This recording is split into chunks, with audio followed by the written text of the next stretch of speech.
G'day YouTube, haven't done a video in ages. Been a bit busy working, trying to earn some money and actually living in the van for a bit, which is great. Been in it now for over 6 months. Here's my parking spot for last night.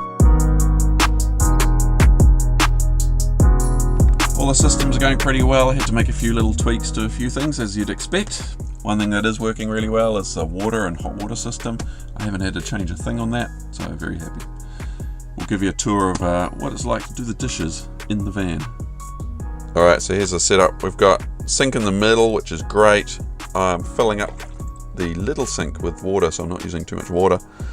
We've got all our pre-rinsed dirty dishes on the left here. What's great about the dual sink, if I forget to rinse something, I can do it right there. Then we've got our drying rack here, which drains into the other sink, thus not making all my hot water cold.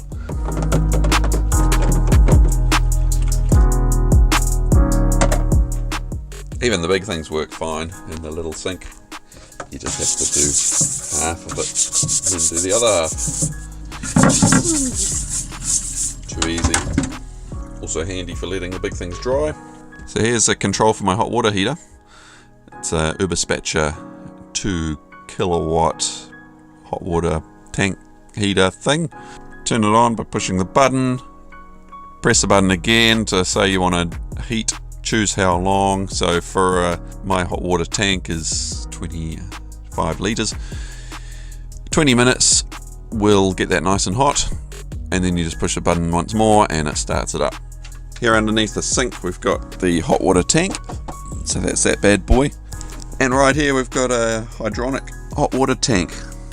So that's what is connected to the heater underneath the van, and this coolant fluid, the pink stuff in here, runs through the big black pipes and through the heater and acts as a heat exchange to heat up the actual fresh water inside the hot water cylinder there.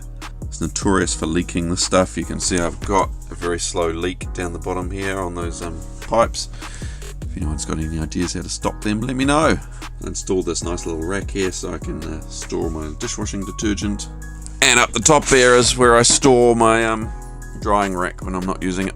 If it's a nice sunny day like today and I can get my battery full by lunchtime, it usually means there's enough energy to turn on the electric 700 watt element inside the hot water heater.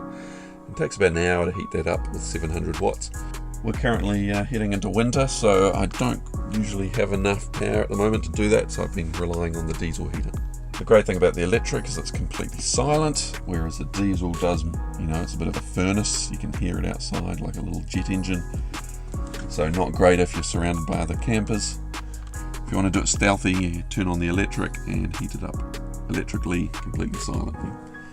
It's also good for just topping it up, so if you've done the diesel heater earlier in the day and then you want to just get the temperature back up to nice hot for a shower or something, you can flick on the electric heater and it'll only take 15 minutes, say, to reheat the water back up to the right temperature without having to crank up your furnace.